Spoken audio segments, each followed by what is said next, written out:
पापा कहते हैं ये लघु कथा अर्थ और अनर्थ 1979 1979 में जागरण में प्रकाशित हुई थी। और इस कथा का बैकग्राउंड, इसका जो परिदृश्य एक पुराने समय का गुरुकुल है।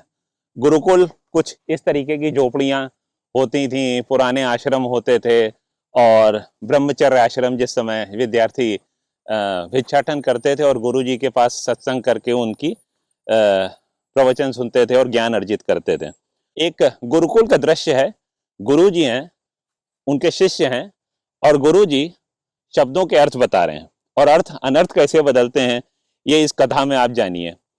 तो गुरुजी ने कहा, देखो शिष्यों, जो प्रचलित शब्द होते हैं उसमें एक ही प्रचलित शब्द अलग अलग तरीके के मनुष्यों के संपर्क में आके किस तरीके से अपना अर्थ बदलते हैं कि एक ही शब्द जब संत, विद्वान, नेता या मूर्ख का स्पर्श पाता है तो वही शब्द वाणी, कथन, भाषण या बकवास में बदल जाता है। कैसे?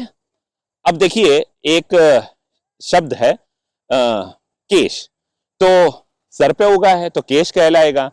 आंखों के ऊपर वही शब्द भौहें कहलाता है और होठ के ऊपर मूछें और गाल पे दाढ़ी। तो उन्होंने शिष्यों से पूछा, क्या तुम लोग ऐसा कोई शब्द बता सकते हो जो अलग अलग परिस्थितियों में अलग अलग उच्चारण या अलग अलग अर्थ पाता है? तो एक सारे शिष्यों में सन्नाटा छा गया, लेकिन एक शिष्य ऐसा था जिसे आधुनिक युग का ज्ञान था। तो उसने कहा, हाँ गुरुजी, एक शब्द है जिसका अर्थ अलग अलग परिस्थिति और अलग अलग व्यक्तियों के हिसाब से बदलता है। तो गुरुजी ने कहा, बालक संदर्भ सहित व्याख्या करो।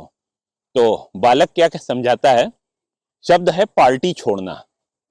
तो जब कोई नेता पार्टी छोड़ता है तो इसे अभिव्यक्ति की स्वतंत्रता कहता है। लेकिन उसके पार्टी छोड़ने से जिस पार्टी का भट्टा बैठ जाता है, उसका नेता खंबा नोचने की खिसियानी मुद्रा में इसको दल बदल कहता है।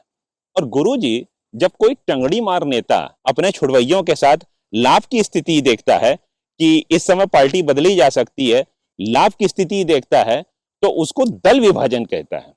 लेकिन जो पेशेवर राजनीतिज्ञ अपने साथ सारे छुड़वैयों को और राजनीतिक करवट बदलने के शौकीनों को एक साथ एक घाट पर जुटने के लिए हांक लगाता है, तो उसको राजनीतिक ध्रुवीकरण कहते हैं।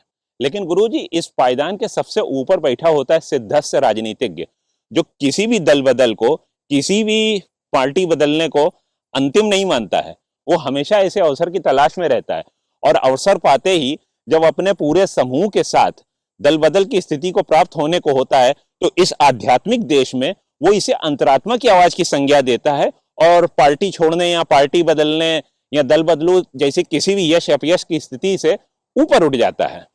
तो कैसी लगी आपको ये अंतरात्मा की आवाज की कहानी?